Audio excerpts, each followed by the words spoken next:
साल में उन्होंने 2 लोगों को पार कर लिया था। आरोहण लोक के अंतिम चरण से सीधे अर्ध दिव्य विकास लोक तक। इतनी तेज तरक्की की कल्पना करना भी मुश्किल था। अगर एल्डर योगिता इतनी तेजी से सफलता पा सकती है तो दिव्य पवन महल के अन्य लोग भी शायद ज्यादा पीछे नहीं होंगे। ऐसा लग रहा था कि दिव्य पवन महल की ताकत में भारी इजाफे की अफवाहें बेबुनियाद नहीं थीं। हालांकि भैरव को अभी भी पूरी तरह यकीन नहीं था कि दिव्य पवन महल की ताकत इतनी जल्दी पशुपालन संप्रदाय की बराबरी कर सकती है। आखिरकार पशुपालन संप्रदाय 5 प्रमुख संप्रदायों में दूसरे स्थान पर था, जो केवल शीर्ष संप्रदाय रत्न भंडार संप्रदाय से पीछे था।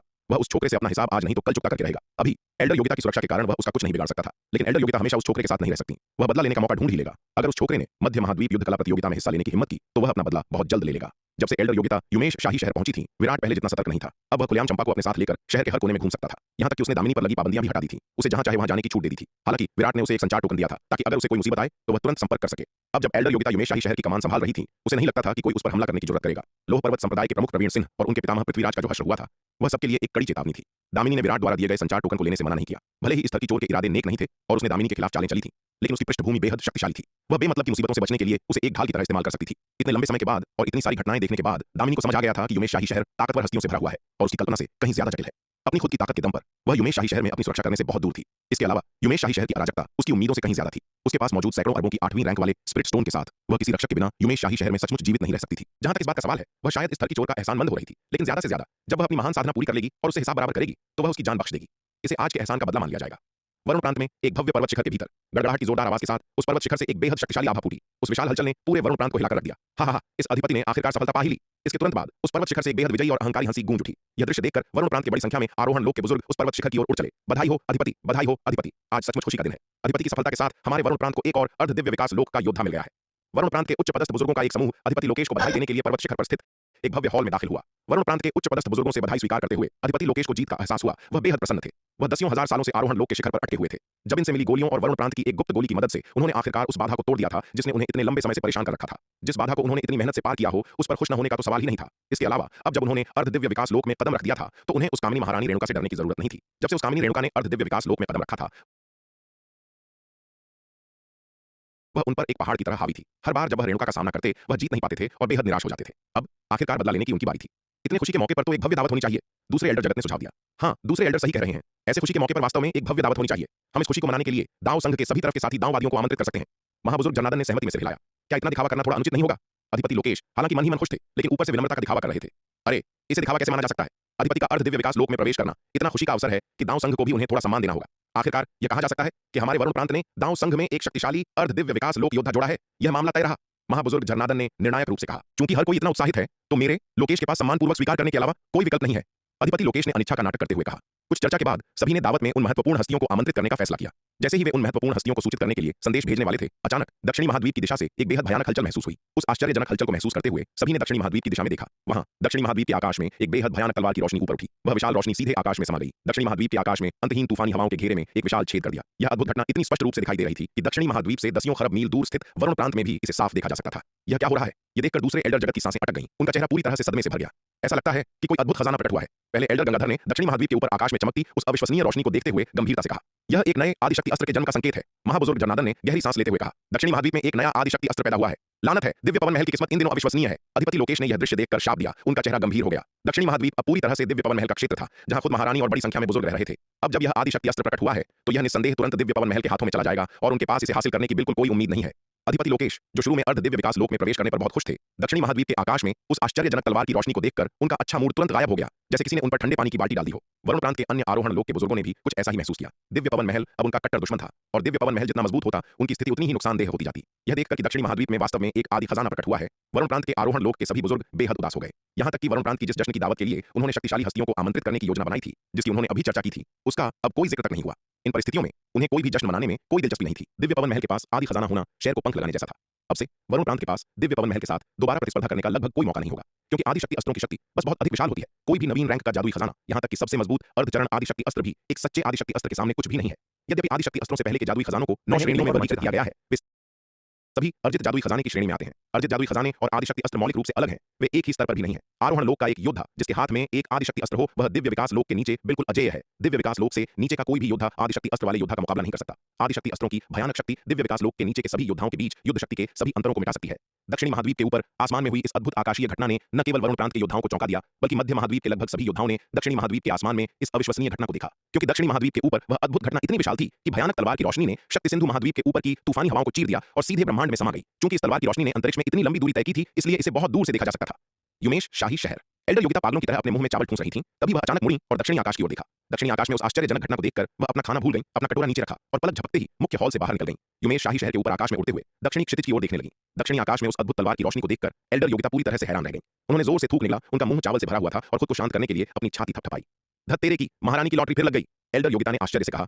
दक्षिणी महाद्वीप में इतना दुर्लभ खजाना प्रकट होने का मतलब साफ था कि यह महारानी के हाथों में आ गया है। दक्षिणी आकाश में तलवार की रोशनी को देखते हुए एल्डर योगिता की आंखों में भारी उत्साह चमक उठा। दिव्य पवन महल ने वास्तव में अपनी किस्मत बदल दी थी। यहां तक कि दिव्य पवन महल के नियंत्रण वाले क्षेत्र में एक आदि जादुई खजाना भी प्रकट हो गया था। एक आदि जादुई खजाने के साथ दिव्य पवन महल के पास अब वास्तव में अपने संप्रदाय की रक्षा के लिए एक असली खजाना था। एक बार जब महारानी दिव्य विकास लोक में प्रवेश कर लेंगी तो दिव्य पवन महल वास्तव में 5 प्रमुख संप्रदायों के नेता रत्न भंडार संप्रदाय को टक्कर देने में सक्षम होगा।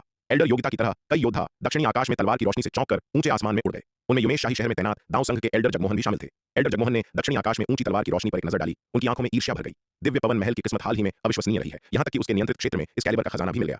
साथ ही दाववादी योगिता, बधाई हो। एल्डर जगमोहन एल्डर योगिता के पास उड़कर आए और मुट्ठी भींचकर उन्हें बधाई दी। आपको भी बधाई, एल्डर योगिता ने खिलखिलाते हुए जवाब दिया।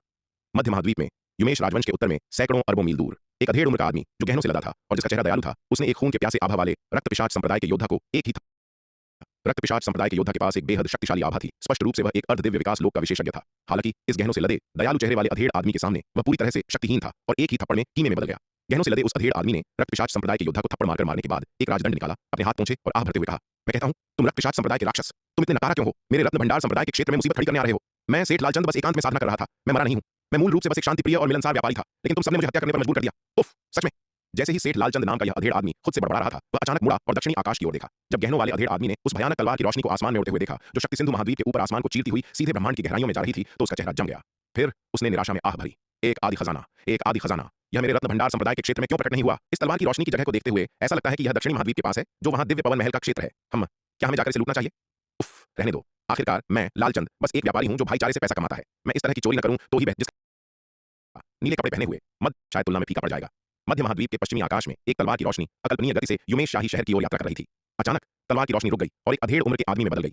अधेड़ उम्र के आदमी ने अपना सिर घुमाया और दक्षिणी आकाश की ओर देखा। उस आश्चर्यजनक तलवार की रोशनी को देखकर, जिसने शक्ति सिंधु महाद्वीप की तूफानी हवाओं को चीर दिया और सीधे ब्रह्मांड में समा गई, उसने आश्चर्य से कहा, एक आदि जादुई खजाना वास्तव में दक्षिणी महाद्वीप के पास पैदा हुआ है। यह वास्तव में दुर्लभ है। यह वहां दिव्य पवन महल के अपेक्षाकृत करीब है। यह आदि जादुई खजाना रेणुका के हाथों में जाना चाहिए, जो एक अच्छी बात है। अधेड़ उम्र का आदमी, जिसे हम सेनापति रणवीर कह सकते हैं, उस अद्भुत तलवार की रोशनी को देखकर मुस्कुराया। उसने इस मामले पर ज्यादा ध्यान नहीं दिया। फिर वह तलवार की रोशनी में बदल गया और युमेश शाही शहर की दिशा में उड़ गया। युमेश शाही शहर पहुंचने में अभी भी लंबा रास्ता तय करना है। उसे जल्दी करनी होगी और मध्य महाद्वीप युद्ध कला प्रतियोगिता शुरू होने से पहले पहुंचने की कोशिश करनी होगी। दक्षिणी महाद्वीप में आसमान में ऊंचे एक उग्र लाल लंबी तलवार शक्तिशाली ऊर्जा बिखेरती हुई उल्टा लटकी हुई थी, जिसकी नोक ऊपर की ओर थी। उसके फलक से एक भयानक तलवार की रोशनी निकल रही थी, जो सीधे आसमान में जा रही थी और तूफानी हवाओं को चीरते हुए एक विशाल भयानक छेद बना रही थी। तलवार की रोशनी हवाओं को चीरने के बाद सीधे अंतहीन ब्रह्मांड में चली गई, जिससे इसकी गहराइयों में अनगिनत स्थानिक पतन हुए। इस अद्भुत आकाशीय घटना ने तलवार संप्रदाय के अधिकार क्षेत्र के पूरे इलाके के सभी योद्धाओं को चौंका दिया, जिससे वे डर के मारे अवाक रह गए। इस अविश्वसनीय रूप से भयानक दबाव के तहत किसी की भी 1 इंच भी हिलने की हिम्मत नहीं हुई। सौभाग्य से इस अविश्वसनीय रूप से शक्तिशाली लंबी तलवार से निकलने वाली भयानक शक्ति मुख्य रूप से ब्रह्मांड की ओर निर्देशित थी। यदि इसकी नोक नीचे की ओर होती और दक्षिणी महाद्वीप से टकराती तो शायद पूरा महाद्वीप नष्ट हो जाता। उग्र लाल लंबी तलवार के पास एक महिला खड़ी थी, जो लुभावनी सुंदरता की मूर्त थी, जिसका पूरा अस्तित्व दांव की धुंधली आभा में ढका हुआ था। यह महिला कोई और नहीं बल्कि दिव्य पवन महल की स्वामिनी महारानी रेणुका थी। अपने सामने उस उग्र लाल लंबी तलवार को देखते हुए, जो एक अतुलनीय रूप से भयानक शक्ति बिखेर रही थी, महारानी की खूबसूरत आंखों में पूरी तरह से सदमे का भाव था।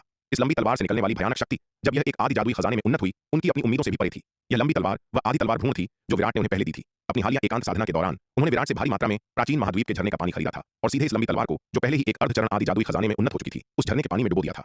अनपेक्षित रूप से इस एकांतवास के दौरान, इससे पहले कि वह स्वयं दिव्य विकास लोक में सफलतापूर्वक प्रवेश कर पाती, यह लंबी तलवार उनसे पहले ही एक आदि जादुई खजाने में उन्नत हो गई थी। यह लंबी तलवार रूपी जादुई हथियार काफी समय पहले ही उनके जन्मजात जादुई हथियार के रूप में ढाला जा चुका था। इसकी आसन्न उन्नति को महसूस करते हुए उन्होंने निर्णायक रूप से इसे दक्षिणी महाद्वीप की जमीन से दूर आकाश में ऊंचे बुलाया। उन्होंने महसूस किया कि उन्नति के दौरान तलवार के भीतर निहित भयानक शक्ति फट सकती है। यह शक्ति अगर यह दक्षिणी महाद्वीप तक पहुंचती तो शायद अकल्पनीय विनाश का कारण बनती, और जैसा कि हुआ, उनका निर्णय बिल्कुल सही था। अगर उन्होंने तलवार को आकाश में ऊंचे नहीं बुलाया होता और उसे जमीन पर अपनी शक्ति दिलाने की अनुमति दी होती, तो पूरा दक्षिणी महाद्वीप अब तक खंडहर में बदल गया होता। तलवार की मालकिन के रूप में उन्होंने इसकी शक्ति को अंतहीन आकाश की ओर निर्देशित किया, जिससे जमीन पर इसका प्रभाव कम से कम हो गया। इसलिए हालांकि आदि जादुई अस्त्र के दायरे में आरोहण पर इस लंबी तलवार रूपी जादुई हथियार द्वारा उत्सर्जित शक्ति भयानक रूप से विशाल थी, दक्षिणी महाद्वीप की जमीन काफी हद तक अप्रभावित रही। इसकी लगभग सारी शक्ति अंतहीन ब्रह्मांड में भेज दी गई थी। जैसे जैसे लंबी तलवार से निकलने वाली भयानक शक्ति धीरे धीरे कम हुई, दिव्य पवन महल की स्वामिनी ने हाथ बढ़ाया और मूठ को पकड़ लिया। जिस पल उन्होंने तलवार थामी, उन्होंने तुरंत अपने फलक के भीतर निहित भयानक और असीम शक्ति को महसूस किया। उन्होंने महसूस किया कि इस आदि लंबी तलवार रूपी जादुई हथियार को चलाते हुए वह दिव्य विकास लोक के नीचे किसी भी योद्धा को एक ही बार से मिटा सकती हैं। इस आदि लंबी तलवार के साथ वह दिव्य विकास लोक के नीचे व्यावहारिक रूप से अजेय थीं, जब तक कि उनका सामना किसी अन्य शक्तिशाली व्यक्ति से न हो जिसके पास आदि जादुई अस्त्र हो। दिव्य विकास लोक से नीचे कोई भी उनका मुकाबला नहीं कर सकता था। महारानी, बधाई हो। बधाई हो महारानी, इतना दुर्लभ खजाना प्राप्त करने पर बधाई। आज से हमारे दिव्य पवन महल के पास वास्तव में हमारे संप्रदाय की रक्षा के लिए एक खजाना है। लंबी तलवार के जादुई हथियार की शक्ति कम होने के बाद महारानी को बधाई देने के लिए बड़ी संख्या में दिव्य पवन महल के बुजुर्ग आकाश में उड़ गए। उस भयानक तलवार की रोशनी को देखकर एल्डर विदुषी और एल्डर नयना कल्याणपुर और विशालपुर से वापस दौड़े चले आए और उन्होंने भी महारानी को बधाई दी। मौसी रेणुका, बधाई हो। इस समय श्वेत वस्त्रधारी विराट भी महारानी के पास उड़कर आया, मुस्कुराते हुए और बधाई में झुकते हुए। हाँ, आप सब बहुत दयालु हैं। महारानी ने अपनी लंबी तलवार म्यान में रखी और जवाब में सिर झुकाया। महारानी, क्या आपने दिव्य विकास लोक में प्रवेश नहीं किया है? एल्डर विदुषी ने महारानी को ऊपर से नीचे तक देखा, यह देखते हुए कि महारानी की आभा हालांकि उनके एकांतवास से पहले की तुलना में मजबूत थी, लेकिन उसमें गुणात्मक परिवर्तन नहीं हुआ था। उन्होंने भौहें सिकोड़ी और पूछा, नहीं, अभी भी थोड़ी कमी है। दिव्य पवन महल की स्वामिनी ने सिर हिलाया, कुछ लाचारी से कहा, समय अभी भी बहुत कम है और मेरा संचय अभी भी थोड़ा अपर्याप्त है। दिव्य विकास लोक में प्रवेश करना इतना आसान नहीं है। महारानी ने पहले ही बहुत अच्छा किया है। महारानी को साधना में जल्दबाजी करने की कोई आवश्यकता नहीं है। अब जब महारानी के पास यह आधी लंबी तलवार रूपी जादुई हथियार है, तो दिव्य विकास लोक से नीचे आपको मूल रूप से अजय माना जा सकता है। रत्न भंडार संप्रदाय के अलावा 5 प्रमुख संप्रदायों में हमारे दिव्य पवन महल का मुकाबला कौन कर सकता है? एल्डर गार्गी ने उन्हें सांत्वना दी। एल्डर गार्गी, मेरा यह मतलब नहीं था। मैं दिव्य विकास लोक में प्रवेश न करने के लिए महारानी को दोषी नहीं ठहरा रही थी। यह सुनकर एल्डर विदुषी ने जल्दी से सफाई दी। विराट, क्या तुमने अभी तक अपनी प्राचीन दिव्य धारा मदिरा नहीं बनाई है? एल्डर विदुषी ने सफेद कपड़ों में विराट की ओर मुड़कर देखा और पूछा। एल्डर विदुषी, मेरी आंटी जुबैदा अभी तक जागी नहीं है, इसलिए मुझे नहीं पता कि इस प्राचीन दिव्य धारा मदिरा को कैसे बनाया जाए। श्वेत वस्त्रधारी विराट ने यह सुनकर लाचारी से कहा। जुबैदा की नींद इस बार वाकई काफी लंबी थी, हालांकि यह समझा जा सकता था। आखिरकार एल्डर योगिता जैसी अर्ध दिव्य विकास लोक की विशेषज्ञ भी प्राचीन दिव्य धारा मदिरा पीने के बाद पूरे 1 महीने तक नशे में रही थी। जुबैदा की तो बात ही छोड़िए, जो महान क्षेत्र के शिखर पर एक योद्धा थी। हालांकि जुबैदा ने सीधे प्राचीन दिव्य धारा मदिरा नहीं पी थी, केवल उसकी सुगंध सूंघी थी। फिर भी सिर्फ सुगंध ही अविश्वसनीय रूप से शक्तिशाली थी। यहाँ तक कि खुद श्वेत वस्त्रधारी विराट भी सुगंध सूंघने के बाद अपने साधना स्तर को दबा नहीं सका और जल्द ही महान क्षेत्र के अंतिम चरण में पहुंच गया। जुबैदा की तो बात ही क्या, हालांकि जुबैदा की साधना उससे ऊंची थी, लेकिन उनकी नींव अभी भी उसके निर्मल अवतार की तुलना में काफी कमजोर थी। तुम्हारी गुरु मौसी जुबैदा अभी भी नहीं जागी है? यह सुनकर एल्डर विदुषी अवाक रह गई। जुबैदा अब कई महीनों से नशे में थी और अभी भी नहीं जागी थी। एल्डर विदुषी, विराट, आप किस बारे में बात कर रहे हैं? कौन सी प्राचीन दिव्य धारा मदिरा? उनकी बातचीत सुनकर दिव्य पवन महल की स्वामिनी ने भ्रमित होकर पूछा। विराट, तुम हमें बताओ, एल्डर विदुषी ने कहा, सफेद कपड़ों में विराट पर एक नजर डालते हुए। ठीक है, विराट ने सहमति में सिर हिलाया। फिर उसने प्राचीन दिव्य धारा मदिरा की कहानी सुनाई, यह निष्कर्ष निकालते हुए।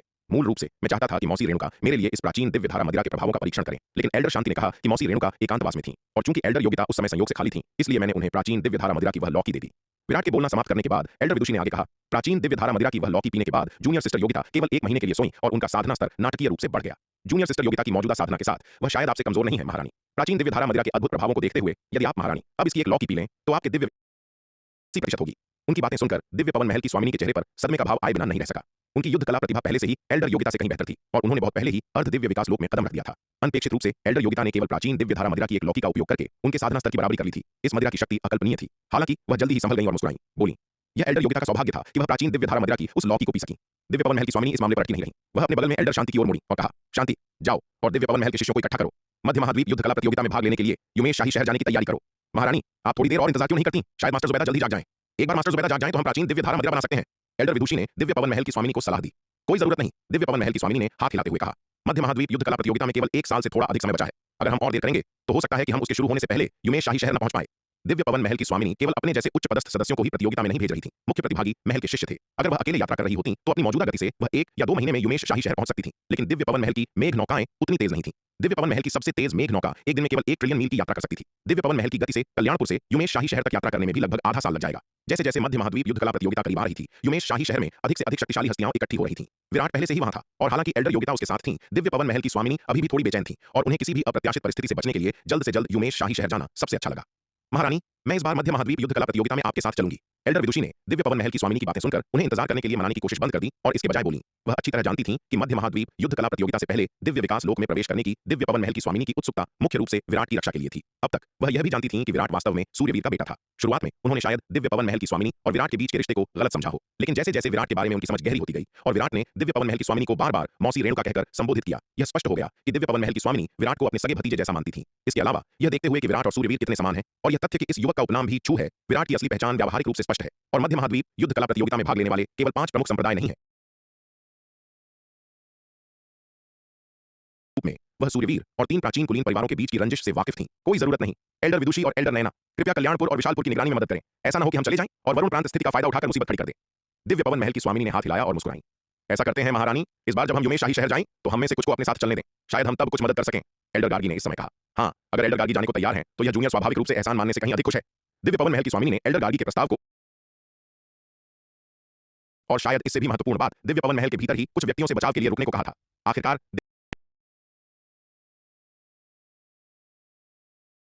प्रांत मुसीबत खड़ी करने की हिम्मत करता तो वे केवल खुद को शर्मिंदा करते। हालांकि दिव्य पवन महल के भीतर कुछ व्यक्ति शायद उनके जाने के बाद अपनी महत्वाकांक्षाओं को दबा नहीं पाते। उनमें तख्तापलट की साजिश करने की हिम्मत नहीं होगी, लेकिन क्या वे तलवार संप्रदाय पर कब्जा करेंगे? यह पूरी तरह से एक अलग मामला था। तलवार संप्रदाय बस बहुत लुभावना था। अनगिनत अद्भुत साधना संसाधन और असंख्य उच्च स्तरीय जादुई खजाने। तलवार संप्रदाय पर कब्जा करने का मतलब होगा जीवन भर की अटूट दौलत और साधना संसाधन जो दिव्य विकास लोक तक साधना बनाए रखने के लिए पर्याप्त से अधिक होंगे। इतने जबरदस्त प्रलोभन को बिना किसी रोक टोक के शायद कई लोग अपने लालच के आगे झुकने पर मजबूर कर देंगे। एल्डर गार्गी और दिव्य पवन महल के अन्य बुजुर्गों ने महारानी के साथ युमेश शाही शहर जाने के लिए स्वेच्छा से कदम बढ़ाया। एक ओर वे महारानी की मदद करना चाहते थे, दूसरी ओर यह अपनी मासूमियत साबित करने और यह दिखाने का भी एक तरीका था कि उनके मन में तलवार संप्रदाय के प्रति कोई बुरा इरादा नहीं था। अन्यथा दक्षिणी महाद्वीप में इतने सारे अर्ध दिव्य विकास लोक के बुजुर्गों का रहना हमेशा एक बेहद अस्थिर कारक होगा। यदि ये अर्ध दिव्य विकास लोक के बुजुर्ग मुसीबत खड़ी करने के लिए हाथ मिला लेते तो एल्डर विदुषी और एल्डर नयना की ताकत ऐसे हमले का सामना करने के लिए पर्याप्त नहीं हो सकती थी। इसलिए एल्डर गार्गी और अन्य लोगों की युमेश शाही शहर जाने के लिए स्वेच्छा से आगे आने की इच्छा स्वाभाविक रूप से सबसे अच्छा तरीका था और दिव्य पवन महल की स्वामिनी इसे कैसे मना कर सकती थी। इसके बाद एल्डर शांति को युमेश शाही शहर की यात्रा की तैयारी के लिए दिव्य पवन महल के शिष्यों को इकट्ठा करने का आदेश दिया गया। महारानी की आवश्यकताओं के अनुसार केवल वे दिव्य पवन महल के शिष्य जो इस मध्य महाद्वीप युद्ध कला प्रतियोगिता में भाग ले रहे थे और कम से कम महान क्षेत्र के शिखर तक पहुंच चुके थे भाग लेने के पात्र थे। महान क्षेत्र के शिखर से नीचे के साधना स्तर वाले लोगों को इस मध्य महाद्वीप युद्ध कला प्रतियोगिता में भाग लेने की अनुमति नहीं है। दिव्य पवन महल की स्वामिनी द्वारा निर्धारित सख्त मानकों के बावजूद दसियों हजार शिष्यों ने मध्य महाद्वीप युद्ध कला प्रतियोगिता के लिए पंजीकरण कराया। इसके अलावा इसमें महान क्षेत्र के शिखर या उससे ऊपर के सभी शिष्य शामिल नहीं थे। दिव्य पवन महल की स्वामिनी के फरमान में कहा गया था कि भागीदारी पूरी तरह से स्वैच्छिक थी, अनिवार्य नहीं। कई दिव्य पवन महल के शिष्यों को लगा कि मध्य महाद्वीप युद्ध कला प्रतियोगिता में भाग लेना समय की बर्बादी है और पैसा कमाने में बाधा है। हालांकि उन्होंने सुना था कि प्रतियोगिता में काफी अवसर थे और उन्हें कई खजाने मिल सकते थे, लेकिन क्या कोई खजाना तलवार संप्रदाय द्वारा प्रदान किए गए साधना संसाधनों की तुलना कर सकता था? तलवार संप्रदाय में जब तक वे पर्याप्त युद्ध पुण्य अर्जित करते वे क्या नहीं पा सकते थे? कौन जानता है, जब तक मध्य महाद्वीप युद्ध कला प्रतियोगिता में भाग लेने वाले लौटेंगे वे शायद पहले ही आरोहण लोक में प्रवेश कर चुके होंगे। अपनी ऊर्जा क्यों बर्बाद करें? तलवार संप्रदाय के भीतर पैसा कमाने के बहुत सारे सुरक्षित और विश्वसनीय तरीके थे, इसलिए उनकी ऐसे बिना किसी इनाम वाले कार्यों पर अपना कीमती समय बर्बाद करने की कोई इच्छा नहीं थी। खासकर अब जब तलवार संप्रदाय नागदंत चावल की खेती को व्यापक रूप से बढ़ावा दे रहा था तो केवल खेती करने से ही उन्हें युद्ध पुण्य का खजाना मिल जाएगा। इसलिए दिव्य पवन महल के जिन शिष्यों ने अंततः महान क्षेत्र के शिखर पर मध्य महाद्वीप युद्ध कला प्रतियोगिता के लिए पंजीकरण कराया वे उस स्तर के सभी शिष्यों के आधे से भी कम थे। फिर भी पंजीकरण कराने वाले दिव्य पवन महल के शिष्यों की संख्या अभी भी आश्चर्यजनक रूप से दसियों हजार थी। ऐसा इसलिए था क्योंकि दिव्य पवन महल ने पिछले एक दशक में अविश्वसनीय रूप से तेजी से विकास किया था। तलवार संप्रदाय द्वारा जमा किए गए संसाधनों के साथ लगभग हर दिन बड़ी संख्या में दिव्य पवन महल के शिष्य नए लोकों में प्रवेश करते थे। दिव्य पवन महल में महान क्षेत्र के शिष्यों की संख्या एक दशक पहले की तुलना में 10 गुना से अधिक बढ़ गई थी। बेशक ऐसे शिष्य थे जो मध्य महाद्वीप युद्ध कला प्रतियोगिता के लिए पंजीकरण नहीं कराना चाहते थे और ऐसे भी थे जिनका साधना स्तर अपर्याप्त था लेकिन फिर भी भाग लेना चाहते थे। इन शिष्यों में दीक्षा और लीना शामिल थीं। हालांकि पिछले एक दशक में उनकी साधना की गति तेज रही थी लेकिन वे अभी भी महान क्षेत्र के अंतिम चरण में ही थीं। जबकि तलवार संप्रदाय के पास प्रचुर साधना संसाधन थे, इन संसाधनों को प्राप्त करने के लिए युद्ध पुण्य की आवश्यकता होती थी। वे मुफ्त में प्राप्त नहीं किए जा सकते थे। उनके युद्ध पुण्य अर्जित करने की दर हंसा और गायत्री की तुलना में बहुत धीमी थी और उनकी साधना की गति स्वाभाविक रूप से पीछे रह गई। एल्डर शांति से घोषणा प्राप्त करने पर दोनों को चिंता की लहर महसूस हुई। उन्हें उम्मीद नहीं थी कि इस साल की मध्य महाद्वीप युद्ध कला प्रतियोगिता में भाग लेने की आवश्यकताएं इतनी सख्त होंगी। पिछले वर्षों में महान क्षेत्र के मध्य चरण तक पहुंचना आमतौर पर भागीदारी के लिए पर्याप्त था। उन्होंने मान लिया था कि उनके मौजूदा साधना स्तरों के साथ उन्हें भाग लेने के बारे में चिंता करने की जरूरत नहीं होगी, लेकिन इस साल की आवश्यकताएं अप्रत्याशित रूप से कठोर थीं। कुछ चर्चा के बाद दोनों तुरंत हंसा को खोजने गईं। जूनियर सिस्टर हंसा, क्या तुम हमें कुछ युद्ध पुण्य उधार दे सकती हो? हम तुम्हें मध्य महाद्वीप युद्ध कला प्रतियोगिता के बाद वापस दे देंगी, दीक्षा ने हंसा से कहा। हंसा अविश्वसनीय रूप से अमीर थी। आरोहण लोक से नीचे के शिष्यों में बहुत कम लोग उसकी तुलना कर सकते थे। यह महिला पैसा कमाने में काफी माहिर थी। कोई बात नहीं, आप दोनों सीनियर सिस्टर कितना चाहती हैं? हंसा आसानी से मान गई। चलो पहले 10,000 युद्ध पुण्य उधार लेते हैं, दीक्षा ने एक पल सोचने के बाद कहा। वह और लीना वास्तव में महान क्षेत्र के शिखर तक पहुंचने से ज्यादा दूर नहीं थी। 10,000 युद्ध पुण्य उनकी सफलता के लिए पर्याप्त गोलियों का आदान प्रदान करने के लिए पर्याप्त से अधिक होंगे। ठीक है, कोई बात नहीं, हंसा आसानी से मान गई। यह कहते हुए उसने अपना पहचान टोकन निकाला और उन दोनों को 10,000 युद्ध पुण्य स्थानांतरित कर दिए। युद्ध पुण्य प्राप्त करने के बाद दीक्षा और लीना जल्दी से तलवार संप्रदाय के खजाना विभाग में गईं ताकि कुछ उच्च श्रेणी की महान गोली का आदान प्रदान कर सकें और साधना के लिए एकांतवास में चली गईं। जहां तक हंसा और गायत्री का सवाल है, उन्हें दीक्षा और लीना जैसी चिंताएं नहीं थीं। उनके पास प्रचुर युद्ध पुण्य थे और साधना संसाधनों की कोई कमी नहीं थी। वे पहले ही महान क्षेत्र के शिखर पर पहुंच चुकी थीं और अर्ध आरोहण लोक में प्रवेश करने के भी करीब थीं। शायद जब एक साल बाद मध्य महाद्वीप युद्ध कला प्रतियोगिता आधिकारिक रूप से बुलाई जाएगी तब तक वे पहले ही अर्ध आरोहण लोक में प्रवेश कर चुकी होंगी। उनके पास बहुत सारी गोलियां थीं। वे मूल रूप से बिना किसी कंजूसी और बचत के उन्हें स्वतंत्र रूप से खा रही थीं। यही अमीर और गरीब होने का अंतर है। दीक्षा और लीना के अलावा मानसी भी महान क्षेत्र के शिखर तक पहुंचने और मध्य महाद्वीप युद्ध कला प्रतियोगिता में भाग लेने के लिए पैसे उधार लेने गई। हालांकि वह हंसा और गायत्री के पास नहीं गई बल्कि अपनी छोटी बहन माही के पास गई। माही वर्तमान में तलवार संप्रदाय के शास्त्र भंडार की प्रमुख गुरु कावेरी के साथ काम कर रही थी, मंडप के मामलों में मदद कर रही थी और उसने भी काफी युद्ध पुण्य जमा कर लिए थे। इसके अलावा इस छोटी लड़की ने बिना उनका उपयोग किए इतने सारे युद्ध पुण्य जमा कर लिए थे क्योंकि गुरु कावेरी, निहारिका, शुभांगी और अन्य लोग हमेशा उसे खाने के लिए आमंत्रित करते थे। जब वे नागदंत चावल खाते थे, चावल ही उसकी साधना की जरूरतों को पूरा करने के लिए पर्याप्त था। उसे साधना संसाधनों के लिए युद्ध पुण्य का आदान प्रदान करने की आवश्यकता नहीं थी। माही स्वाभाविक रूप से अपनी बहन के युद्ध पुण्य उधार लेने के अनुरोध को अस्वीकार नहीं करेगी। उसने अपने सारे पुण्य मानसी को स्थानांतरित कर दिए क्योंकि वैसे भी उसका उनके लिए कोई उपयोग नहीं था। वह तलवार संप्रदाय के भीतर रहती थी, प्रशिक्षण के लिए कहीं और नहीं जाती थी, जिससे उसकी सुरक्षा सुनिश्चित होती थी। वह साधना के बारे में बिल्कुल भी चिंतित नहीं थी। वह आमतौर पर दिन में केवल 1 या 2 घंटे साधना करती थी। बाकी समय वह या तो शास्त्र भंडार के साथ गुरु कावेरी की मदद करती थी या अन्वी के साथ तलवार संप्रदाय के विभिन्न शहरों में शास्त्र भंडारों के संचालन का निरीक्षण करने जाती थी। इससे पहले कि रूहानी और वान्या सो जाते, वह कभी-कभी उनके पास दौड़ती, उनके पीछे पीछे जाती और पागलों की तरह खेलती। साधना के प्रति उसका रवैया हमेशा इत्मीनान और आरामदेह था। हालांकि उसकी उत्कृष्ट युद्ध कला योग्यता के कारण भले ही वह साधना में विशेष रूप से मेहनती नहीं थी, फिर भी उसकी साधना की गति काफी तेज थी। अब वह पहले ही लघु महान क्षेत्र के शुरुआती चरण में प्रवेश कर चुकी थी। जब मानसी ने देखा कि माही ने अचानक अपने सारे युद्ध पुण्य उसे स्थानांतरित कर दिए हैं तो वह चौंक गई और जल्दी से माही को कुछ वापस करने की कोशिश की। दीदी, आप उन्हें अभी रख सकती हैं। आप उन्हें मध्य महाद्वीप युद्ध कला प्रतियोगिता के बाद मुझे लौटा सकती हैं। माही ने हाथ हिलाया और मुस्कान के साथ कहा। यह सुनकर मानसी एक पल के लिए हिचकिचाई, लेकिन अंततः युद्ध पुण्य स्वीकार कर लिए। यह समझ में आता था वह मध्य महाद्वीप युद्ध कला प्रतियोगिता समाप्त होने के बाद उन्हें अपनी बहन को लौटा सकती थी, क्योंकि उसकी बहन वैसे भी उनका उपयोग करने की जल्दी में नहीं थी। पुण्य प्राप्त करने के बाद मानसी तलवार संप्रदाय के खजाना विभाग में गई और उन्हें कुछ उच्च श्रेणी की महान गोलियों के बदले में बदल लिया और फिर महान क्षेत्र के शिखर में प्रवेश करने का प्रयास करने के लिए एकांतवास में चली गई। वह महान क्षेत्र के शिखर तक पहुंचने से बहुत दूर नहीं थी। एकमात्र कारण जो वह नहीं कर पाई थी वह यह था कि उसके पास धन की कमी थी। बहन गायत्री, आपके दिव्य पवन महल के शिष्य हाल ही में हंगामा कर रहे हैं, क्या हो रहा है? माया ने गायत्री से बड़ी जिज्ञासा के साथ पूछा। माया एक बेचैन इंसान थी। वह अक्सर दिव्य पवन महल के शिष्यों के बीच घुल मिल जाती थी और समय के साथ वह उनमें से कई लोगों के साथ काफी परिचित हो गई थी। दिव्य पवन महल के शिष्यों में वह और गायत्री विशेष रूप से अच्छी तरह घुल मिल गई, इसलिए दोनों जल्दी ही मुंहबोली बहनें बन गईं। ओह, बात ऐसी है। एल्डर शांति ने एक सार्वजनिक नोटिस जारी किया है जिसमें शिष्यों को इस साल की मध्य महाद्वीप युद्ध कला प्रतियोगिता में भाग लेने के लिए युमेश शाही शहर की यात्रा की तैयारी के लिए इकट्ठा होने के लिए कहा गया है। गायत्री ने एक सौम्य मुस्कान के साथ कहा। यह सुनकर माया की आंखें चमक उठीं। मध्य महाद्वीप युद्ध कला प्रतियोगिता में भाग लेना निश्चित रूप से एक बड़ी बात थी और वह ऐसे अवसर को चूक नहीं सकती थी। इसके अलावा वह कनिष्क संघ के अन्य लोगों को इसके बारे में बताना चाहती थी ताकि वे भी मजे में शामिल हो सकें। दुर्भाग्य से संघ की नेता वान्या अभी भी सो रही थी और शायद वह इसमें शामिल नहीं हो पाएगी। माया ने गायत्री से विदा लेने से पहले मध्य महाद्वीप युद्ध कला प्रतियोगिता के कुछ विवरणों के बारे में पूछताछ की। उसने उत्साहपूर्वक कनिष्क संघ के सदस्यों को इकट्ठा किया और उन्हें इस घटना के बारे में बताया। मध्य महाद्वीप युद्ध कला प्रतियोगिता में केवल 1 वर्ष से थोड़ा अधिक समय बचा है। हमारी मौजूदा यात्रा गति से हम निश्चित रूप से समय पर नहीं पहुंच पाएंगे। इसलिए यदि हम इस वर्ष की मध्य महाद्वीप युद्ध कला प्रतियोगिता में भाग लेना चाहते हैं तो हम केवल दिव्य पवन महल की नाव पर सवार हो सकते हैं। नलिनी ने एक पल के विचार के बाद कहा। अरे, यह आसान है। बस विराट को दिव्य पवन महल के लोगों को बताने के लिए कहो। विराट उनसे इतना परिचित है, दिव्य पवन महल को इतनी छोटी सी बात से इनकार नहीं करना चाहिए। मान्या ने हाथ हिलाते हुए कहा। लेकिन क्या दिव्य पवन महल ने यह नहीं कहा था कि मध्य महाद्वीप युद्ध कला प्रतियोगिता में भाग लेने वाले सभी योद्धाओं को कम से कम महान क्षेत्र के शिखर तक पहुंचना होगा? लेकिन हम सभी महान क्षेत्र के शिखर तक नहीं पहुंचे हैं, पवन ने झिझकते हुए कहा। उनके कनिष्क संघ के सदस्यों में केवल नलिनी, माया, आयु और गुरु भूपति महान क्षेत्र के शिखर तक पहुंचे हैं, जबकि वह वेद प्रकाश, भवनिदत्त, मान्या और गौरी अभी भी महान क्षेत्र के अंतिम चरण में हैं। पवन, तुम्हें क्या हुआ है? क्या तुम अपने दिमाग का इस्तेमाल नहीं कर सकते? दिव्य पवन महल के मानक उसके शिष्यों के लिए हैं। हम दिव्य पवन महल के शिष्य नहीं हैं, हम तलवार संप्रदाय से हैं। क्या तुम अपनी निष्ठा बदलकर दिव्य पवन महल में जाना चाहते हो?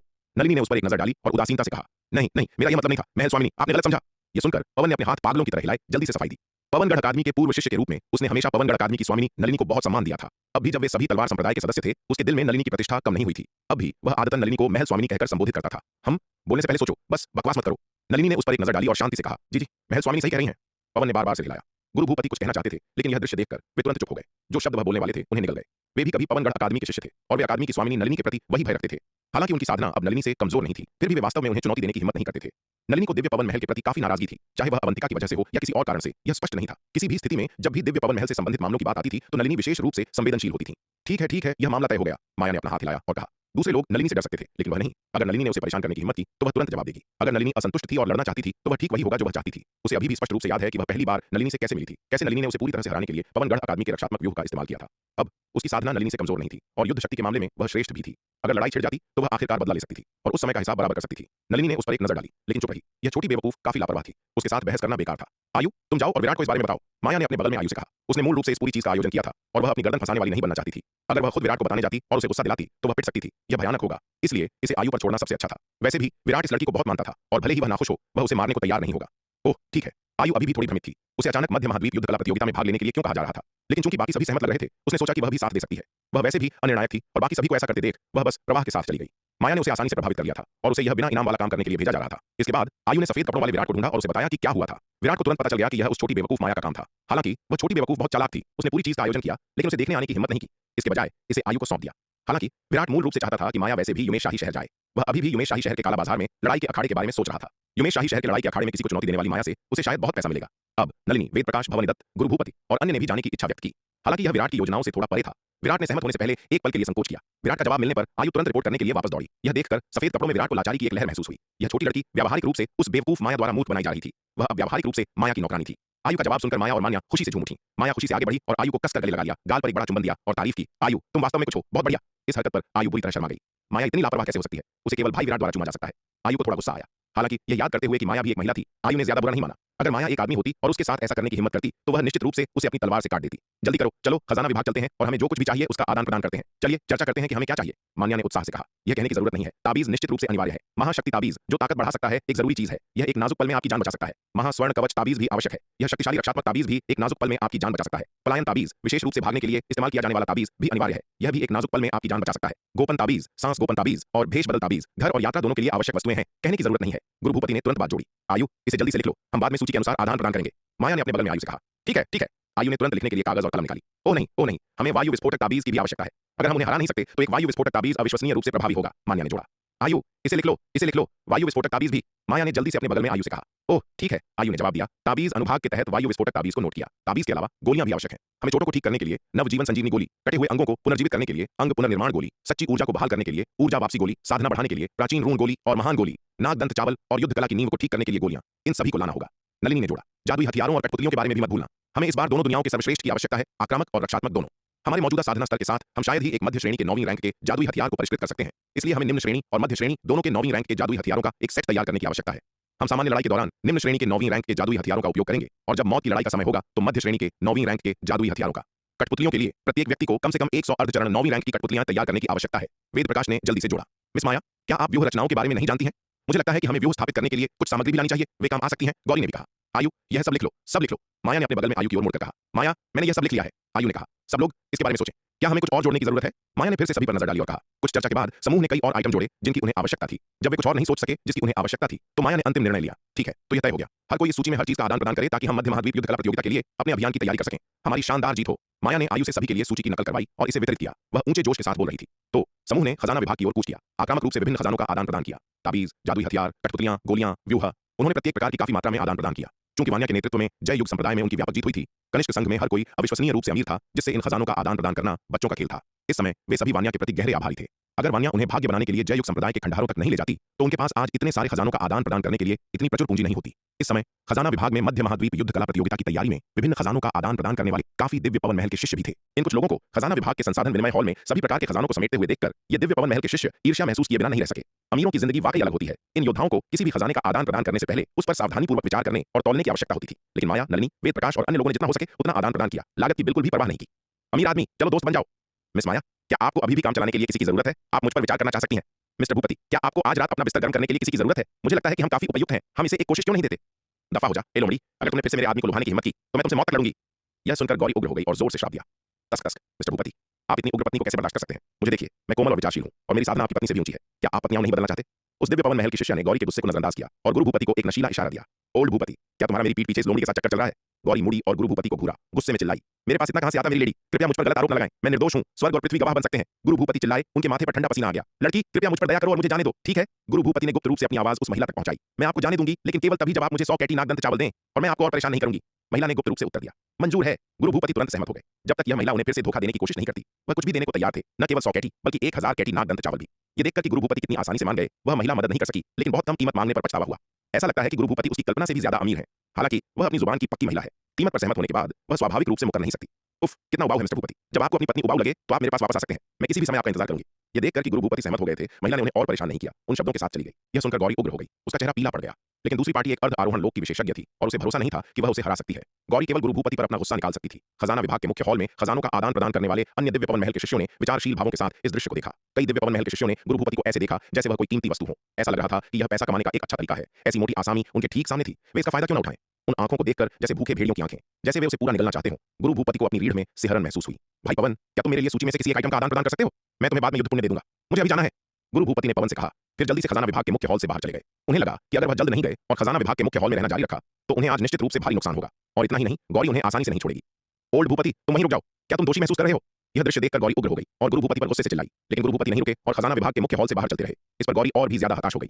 मिस आयु, क्या आप भी मेरे लिए सूची में से किसी एक आइटम का आदान प्रदान कर सकती हैं? मैं आपको बाद में युद्ध पुण्य दे दूंगी। गौरी ने आयु से कहा। ठीक है, ठीक है। आयु ने सहमति में सिर हिलाया। गौरी ने एक संक्षिप्त निर्देश दिया और फिर मुख्य हॉल में रुके बिना खजाना विभाग छोड़ दिया। गुरु भूपति को पकड़ने के लिए जल्दी निकल गई। आज उसे गुरु भूपति का सामना करना था और चीजों की तह तक जाना था। क्या यह जीवन अब संभव भी था? उन लोमड़ियों के साथ उसे धोखा देने की उसकी हिम्मत कैसे हुई? यह अपमानजनक था। तस्क तस्क, भाई भूपति इस बार वास्तव में मुसीबत में है। वेद प्रकाश ने सिर हिलाया और गुरु भूपति के पीछे हटते हुए आंकड़े को देखते हुए आह भरी। औरतों के पास ज्यादा दिमाग नहीं होता, उन्हें आसानी से उकसाया जाता है और वे इसके लिए गिर जाती हैं। भवानी दत्त ने खजाना विभाग छोड़ने वाले 2 लोगों पर एक नजर डाली और भावहीनता से कहा। हालांकि जैसे ही उन्होंने बोलना समाप्त किया, अनगिनत आंखें उन्हें देखने के लिए मुड़ गईं। भवानी दत्त को अपनी रीढ़ में सिहरन महसूस हुई क्योंकि उन्होंने उन जानलेवा नजरों को महसूस किया। यह देखकर वेद प्रकाश और पवन चुपचाप भवानी दत्त से दूर चले गए। देवियों, मेरा यह मतलब नहीं था। मैंने जो अभी कहा वह आपके बारे में नहीं था। भवानी दत्त के होंठ फड़फड़ाए और उन्होंने जबरदस्ती मुस्कुराते हुए कहा, माफी मांगी। हालांकि उनके शब्दों ने चीजों को और खराब कर दिया। जितना अधिक उन्होंने समझाया, अपनी गलती को छिपाने का उनका प्रयास उतना ही स्पष्ट हो गया। अगले ही पल खजाना विभाग के हॉल में तेज क्रूर घूंसों की एक श्रृंखला गूंज उठी। हर प्रहार की आवाज ने वेद प्रकाश और पवन की रीढ़ में सिहरन पैदा कर दी। चाय का एक पूरा प्याला पीने का समय बीत गया, इससे पहले कि भवानी दत्त को घेरने वाली महिलाएं अंततः तितर-बितर हुईं। वेद प्रकाश ने नजर डाली और देखा कि भवानी दत्त जमीन पर पड़े हैं, जिन्हें पहचानना मुश्किल था। अगर वह अभी भी जिंदा नहीं होते तो वेद प्रकाश को संदेह होता कि उन्हें पीट-पीट कर मार डाला गया है। इस दृश्य ने वेद प्रकाश को हड्डी तक जमा दिया। जूनियर भाई भवानी दत्त वास्तव में मूर्ख हैं। सभी लोगों में से नाराज करने के लिए उन्हें महिलाओं को नाराज करना पड़ा। और महिलाओं को नाराज करना एक बात है, लेकिन उन्हें एक सामान्य हमला करना पड़ा। सभी महिलाओं को नाराज करना पड़ा। क्या उन्हें नहीं पता कि खजाना विभाग मूल रूप से महिलाओं द्वारा चलाया जाता है?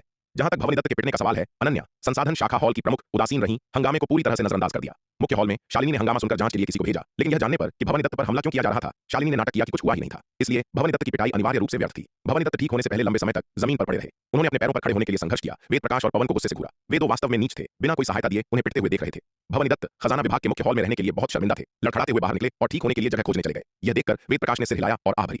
जूनियर भाई भवानी दत्त, ऐसा नहीं है कि मैं बेवफा हूं, बस तुमने इतनी बड़ी गड़बड़ कर दी है कि मैं इसे संभाल नहीं सकता। इसके बाद वेद प्रकाश ने भवानी दत्त को सूची में शामिल वस्तुओं का आदान प्रदान करने में मदद की। बाद में खोए हुए पुण्य की भरपाई के लिए उन्हें खोजने की योजना बनाई। वेद प्रकाश, माया, नलिनी, पवन और अन्य लोगों द्वारा खजाना विभाग के मुख्य हॉल में विभिन्न खजानों का आदान प्रदान करने की खबर तेजी से पूरे तलवार संप्रदाय और दिव्य पवन महल में फैल गई। अंततः दिव्य पवन महल की स्वामिनी ने भी खबर सुनी। इसे सुनने के बाद दिव्य पवन महल की स्वामिनी ने एक पल के लिए विचार किया और एल्डर शांति से कहा, शांति, एल्डर काउंसिल के बुजुर्गों को सूचित करो कि वे काउंसिल की बैठक के लिए तैयार हो जाएं। जी महारानी, एल्डर शांति ने जवाब दिया और एल्डर काउंसिल के बुजुर्गों को सूचित करने चली गई। यह काउंसिल की बैठक एक बार फिर दक्षिणी महाद्वीप में दिव्य पवन महल की स्वामिनी के आवास पर आयोजित की गई।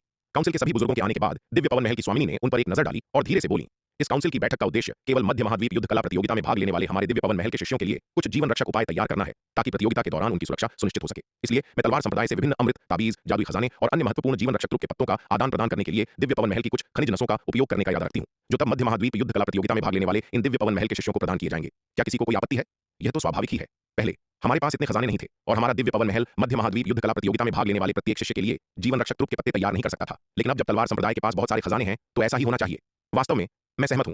वे खनिज नसें वहां बेकार पड़ी हैं। उनका उपयोग किसी उपयोगी चीज के आदान प्रदान के लिए करना बेहतर है। चाहे कुछ भी हो, हमारे दिव्य पवन महल के शिष्यों का जीवन सबसे महत्वपूर्ण है। पैसा गौण है। वास्तव में पैसा धीरे धीरे वापस कमाया जा सकता है। दिव्य पवन महल का प्रत्येक शिष्य हमारा सबसे अनमोल खजाना है। जैसे ही दिव्य पवन महल की स्वामिनी बोली, नीचे बैठे बुजुर्गों ने उनकी भावनाओं को दोहराया। उस श्वेत बाघ का सामना करते हुए उन दोनों जानवरों पर दबाव बहुत भारी था। यह केवल भैरव का डर था, जिसके कारण उन्हें मजबूरन इस श्वेत बाघ से लड़ना पड़ा। कपड़े पहने हुए मध्य महाद्वीप